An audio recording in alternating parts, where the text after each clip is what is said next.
قوم عاد وہ قوم تھی جسے اللہ تعالیٰ نے بے پناہ نعمتوں سے نوازا تھا۔ یہ لوگ حضرت نوح علیہ السلام کے بعد ایک بڑی قوم تھی اور موجودہ یمن کے علاقے احقاف میں آباد تھی۔ اللہ تعالیٰ نے قوم عاد کو جسمانی طاقت اور وسائل میں بہت زیادہ فضیلت دی تھی۔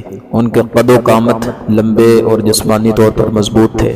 انہوں نے پہاڑوں کو تراش کر عظیم الشان عمارتیں بنائیں اور زراعت اور تجارت میں بھی ترقی کی۔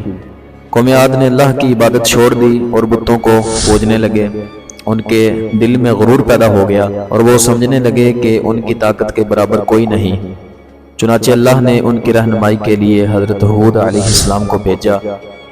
حضرت ہود نے ان سے کہا، صرف اللہ ہی کی عبادت کرو، اپنی نافرمانی اور ظلم سے باز رہو، اللہ کا شکر ادا کرو تاکہ تمہاری نعمتیں برقرار رہیں۔ لیکن قوم عاد نے حضرت ہود علیہ السلام کی باتوں کو جھٹلایا، ان کا مذاق اڑایا اور کہا کہ ہمیں کوئی عذاب نہیں آئے گا۔ اللہ تعالیٰ نے ان کے غرور اور نافرمانی کی وجہ سے ان پر عذاب بھیجا۔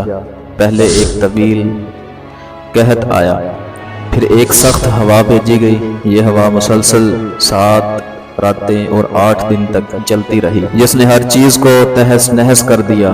قوم عاد کے مضبوط جسم اور عظیم الشان عمارتیں بھی اس ہوا کے سامنے ٹھہر نہ سکیں۔ قوم عاد نے اپنی سرکشی کی وجہ سے خود کو صفحہ ہستی سے ہی مٹا دیا اور ان کی تباہی باقی اقوام کے لیے عبرت بن گئی۔ قرآن پاک میں کئی جگہ اس قوم کا ذکر آیا ہے، جیسے سورۃ الفجر، سورۃ الاعراف اور سورۃ الہود۔ یہ کہانی ہمیں سکھاتی ہے کہ اللہ کی نعمتوں پر غرور کرنے کی بجائے شکر ادا کرنا چاہیے، اور اللہ کی نافرمانی انسان کو ہلاکت کی طرف لے جاتی ہے۔